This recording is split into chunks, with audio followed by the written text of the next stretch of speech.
नमस्कार, न्याय टीवी में आप सभी का स्वागत है। अब कोर्ट राउंडअप की खबरें विस्तार से।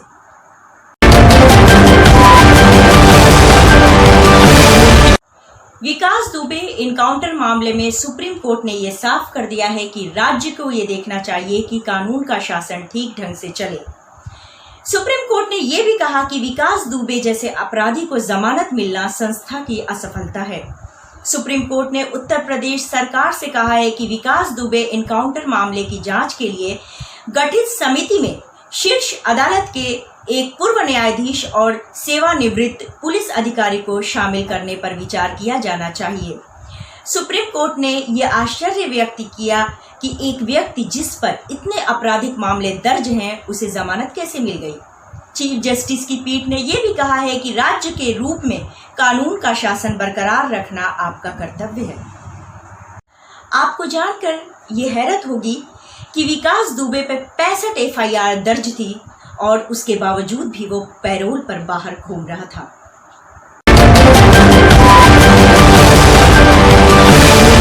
राजस्थान के सियासी तमाशे का हाई कोर्ट में आज कोई भी फैसला नहीं हो पाया और सुनवाई कल सुबह 10:30 बजे तक के लिए टाल दी गई।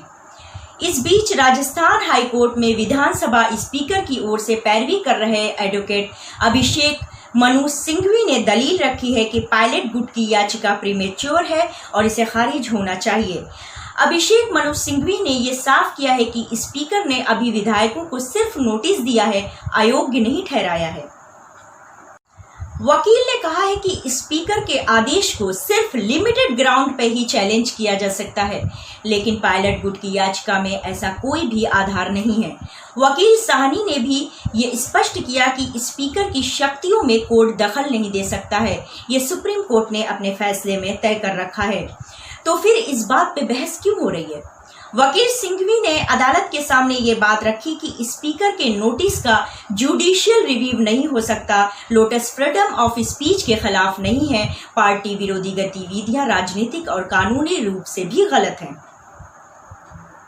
बहरहाल सचिन पायलट खेमे की याचिका की सुनवाई के दौरान हाई कोर्ट में आज वकीलों को प्रवेश नहीं दिया गया। इससे नाराज वकीलों ने कोर्ट के बाहर ही हंगामा खड़ा कर दिया।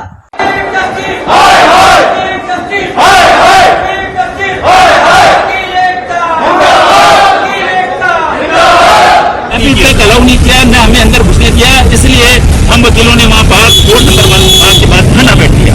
ये कोई समझ में नहीं आता, ये क्या बात हुई आपको। एक आदमी वहाँ लंदन से बहस कर रहा है, एक आदमी कोई दिल्ली से बहस कर रहा है, तो ऐसी क्या बात किया। कोर्ट पैसे वालों के लिए बनी, दबों लोगों के लिए बनी हुई है या आम नागरिक के लिए बनी हुई है। इधर राजस्थान के सियासी अखाड़े में गहलोत और पायलट के बीच उठापटक जारी है। कांग्रेस के नेता अजय माकन ने भी कई गंभीर आरोप लगाए हैं। हम लोग भाजपा से और केंद्र सरकार से पूछना चाहते हैं, सबसे पहला कि जब गजेंद्र सिंह का नाम एफआईआर में आ गया, जब उनकी आवाज जो कि सब लोग जानते हैं, पहचानते हैं, उन लोगों ने भी रिकॉग्नाइज कर ली, तो क्या ये औचित्य है, क्या औचित्य है कि वो अभी भी केंद्र सरकार के अंदर मंत्री पद पे बने हुए हैं। क्या उनको अधिकार है कि अभी भी वो केंद्र सरकार के मंत्री पद पे बने रहें। कांग्रेस पार्टी इसलिए ये मांग करती है कि गजेंद्र सिंह जी शेखावत को या तो इस्तीफा देना चाहिए या उनको तुरंत प्रभाव से हटा दिया जाना चाहिए, ताकि वो इन्वेस्टिगेशन के अंदर हस्तक्षेप ना कर सके। दूसरा प्रश्न, दिल्ली की पुलिस अब या इसके बाद जब कर्नाटक में जाएंगे, जब भंवरलाल शर्मा जी का और विश्वेंद्र सिंह जी का वॉइस सैंपल लेने से क्यों रोका जा रहा है।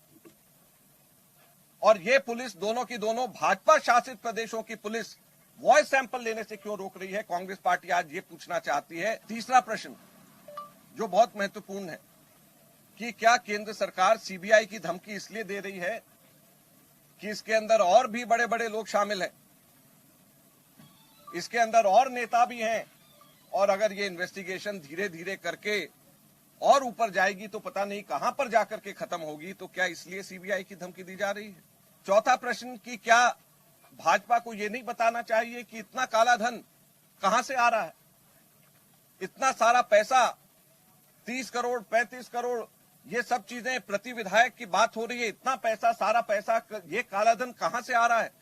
पांचवा और आखिरी प्रश्न है कि अगर भाजपा की कोई भूमिका नहीं है, बड़ी सीधी सी बात है कि अगर भाजपा की कोई भूमिका नहीं है तो केंद्र सरकार से लेकर के हरियाणा सरकार और income tax, ED, Delhi police, ये सब के सब कांग्रेस के विधायकों को सुरक्षा देने और अग्रेसिवली जो लोग यहाँ पे कांग्रेस के लोग हैं उनके ऊपर दबाव बना।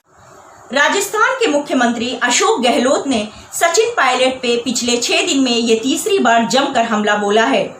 मीडिया के सामने आज उन्होंने पायलट को जमकर लताड़ा। गहलोत ने कहा कि पायलट निकम्मे नाकारा हैं। उन्होंने कहा है कि वह जानते थे कि पायलट कुछ नहीं कर रहे हैं, केवल लोगों को लड़ने के लिए उकसा रहे हैं। गहलोत ने कहा कि पायलट को ये पता होना चाहिए कि वो सब्जी बेचने नहीं आए हैं, वो मुख्यमंत्री बनाए गए हैं। 7 साल के अंदर एकमात्र राजस्थान हिंदुस्तान का राज्य होगा जब प्रदेश कांग्रेस कमेटी के अध्यक्ष को बदलने की मांग नहीं करी, ना सीनियर ने ना जूनियर ने। एक छोटी खबर नहीं पड़ी हुई किसी ने कि पायलट साहब को हटाना चाहिए प्रदेश कांग्रेस कमेटी के अध्यक्ष से।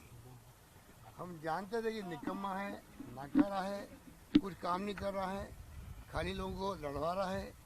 मेरे साथ हो कि नहीं हो, मैं यहाँ बैंगन बेचने नहीं आया हूँ, मैं यहाँ कोई सब्जी बेचने नहीं आया हूँ, मैं मुख्यमंत्री बना आया हूँ। ये मैं कहना चाहता हूँ आपको। पूरा बीजेपी खेल खेल रही, सबको मालूम है किस प्रकार उनको रखा गया है, सबको मालूम है।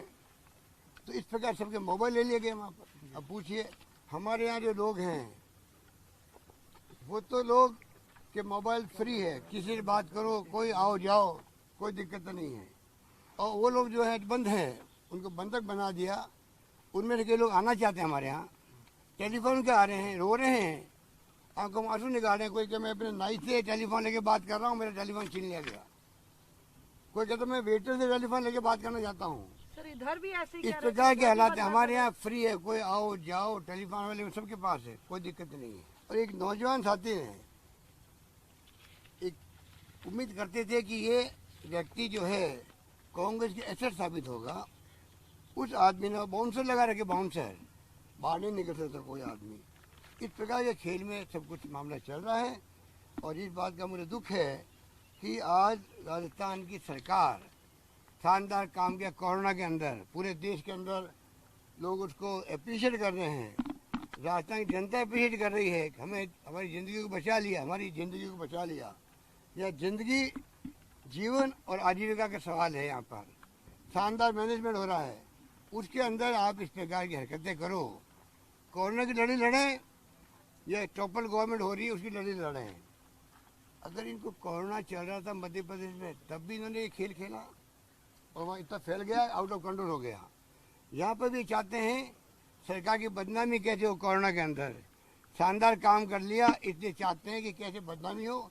ये पूरा षड्यंत्र वो चल रहा है। ये मैं कहना चाहता हूँ राजस्थान के अंदर एक पीसीसी पहले खुद की पार्टी का हेड खुद की पार्टी को डुबाने के लिए, सरकार टॉपल करने के लिए लगा। इतिहास में ऐसा कभी नहीं सुना होगा कोई पार्टी का हेड खुद ही अपनी सरकार को गिराने के लिए षड्यंत्र करे, ऐसा आज तक मैंने कभी सुना नहीं।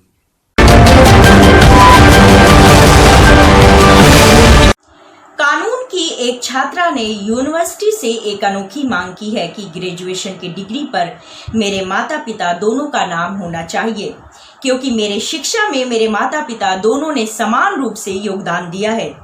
छात्रा समृता शंकर द्वारा विश्वविद्यालय के कुलपति को एक ईमेल लिखकर उन्होंने बताया कि उनके माता पिता ने उनकी शिक्षा में समान रूप से योगदान दिया है, इसलिए उन्हें जारी की गई प्रोविजनल डिग्री पर केवल अपने पिता का नाम देखकर हैरानी हुई है। इस पर गंभीर त्रुटि का संज्ञान लेने का आश्वासन देते हुए कुलपति ने कहा कि वह इस प्रथा को बदल देंगे।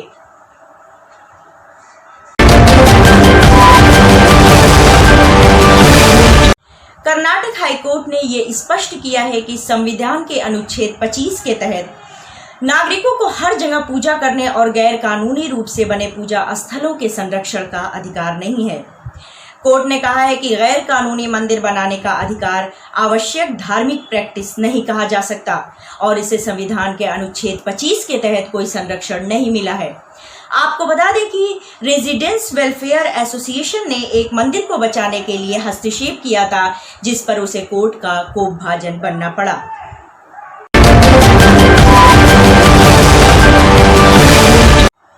कानून के छात्रों ने अंतिम वर्ष की परीक्षाओं को रद्द करने की मांग की है। शिवसेना की शाखा युवा सेना भी इस मांग का समर्थन कर रही है। इस मामले में बंबई हाई कोर्ट ने राज्य यूजीसी और बीसीआई से जवाब मांगा है। कानून के एक छात्र ने मुंबई हाई कोर्ट में एक जनहित याचिका दायर की। इस जनहित याचिका में कोरोना महामारी के चलते अंतिम वर्ष की परीक्षाओं को रद्द करने की मांग की गई है।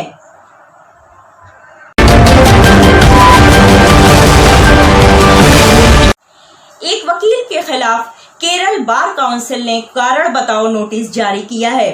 वकील पे आरोप है कि उसने अपने मुवक्किल के हित में किसी चैनल को इंटरव्यू दिया था।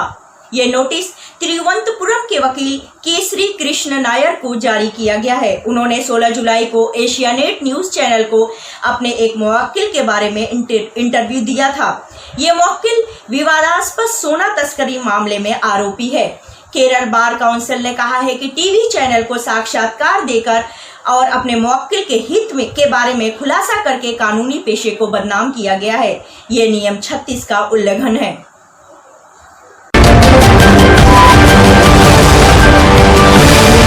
हालांकि याचिकाकर्ता ने अदालत को बताया है कि अगर बस्ती के विस्तार पर रोक नहीं लगाई गई तो ये इलाका अगला मुंबई का धारावी बन जाएगा। वकील ने अदालत को दलील दी कि जमीन के मालिक रक्षा मंत्रालय को इस बाबत कई बार सूचना दी गई है, लेकिन उन्होंने अब तक कोई भी कार्रवाई नहीं की।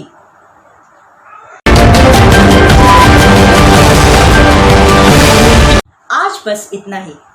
ज़ुबी निशा को दीजिए इजाजत और आप बने रहिए न्याय टीवी के साथ। नमस्कार।